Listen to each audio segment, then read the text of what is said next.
Les principes fondamentaux qui régissent le type de service que Tracer rend sur la zone économique spéciale d'un COC sont de multiples ordres, de multiples natures. C'est par exemple le principe de confidentialité, le principe d'impartialité et le principe de lutte contre la corruption. La diligence raisonnée implique à la fois transparence et confidentialité. Transparence parce que les parties prenantes et les parties intéressées ont besoin de savoir sur quelle base les fournisseurs sont évalués, quels sont les résultats de ces évaluations et qui sont les fournisseurs agréés.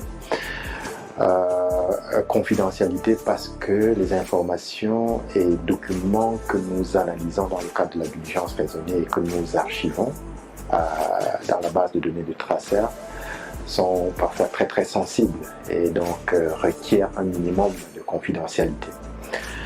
Donc pour répondre à cette double exigence de transparence et de confidentialité, il est prévu par Tracer la mise sur le plan public d'un certain nombre d'informations, notamment les exigences de diligence raisonnée que nous appliquons à tous les fournisseurs de grumes, notamment la liste des fournisseurs agréés, une synthèse de la procédure de diligence raisonnée que nous utilisons et même les rapports d'évaluation de diligence raisonnée.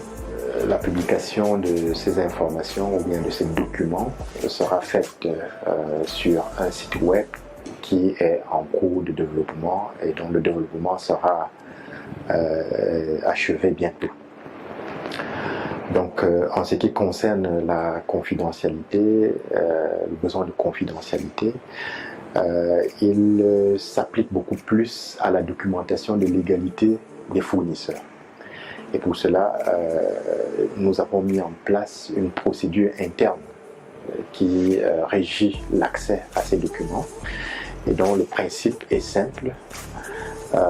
L'accès à toute documentation d'un fournisseur se fait après obtention par la partie tierce qui veut accéder à cette documentation d'une autorisation du fournisseur en question, une autorisation formelle qui permet à Tracer de mettre à disposition les documents qui sont demandés.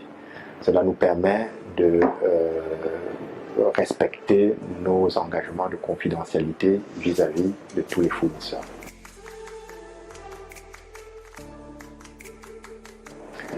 En ce qui concerne l'impartialité, il est indéniable que la garantie d'impartialité est fondamentale dans un processus de diligence raisonnée, comme pour tout processus de contrôle. Parce que les conclusions et les décisions qui sont prises à l'issue des analyses de risque que nous faisons sont parfois de grandes conséquences pour les opérateurs économiques et même pour les parties prenantes.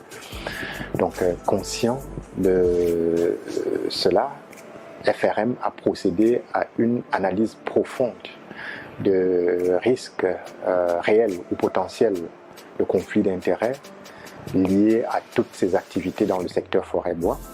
Et sur la base de cette analyse de risque, il y a eu tout un mécanisme qui a été mis en place pour veiller à l'impartialité dans nos activités dans le cadre de la diligence raisonnée.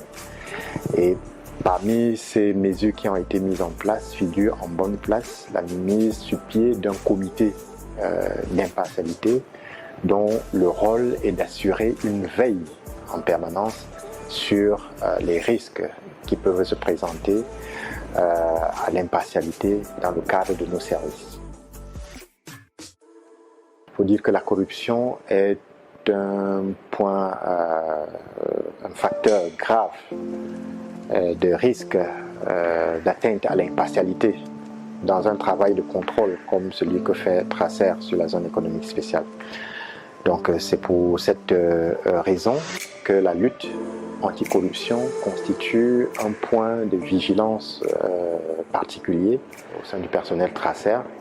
Et il y a d'ailleurs une politique formelle qui est en cours d'élaboration qui va régir notre dispositif en place pour la lutte anticorruption. Cette politique prévoit des sanctions exemplaires à l'endroit de toute personne qui commettrait l'indélicatesse de se compromettre dans les actes de corruption. Et ça, nous sommes très très rigoureux à ce sujet parce que nous savons ce que ça peut faire dans la confiance que les parties prenantes peuvent avoir vis-à-vis du service rendu par Tracer.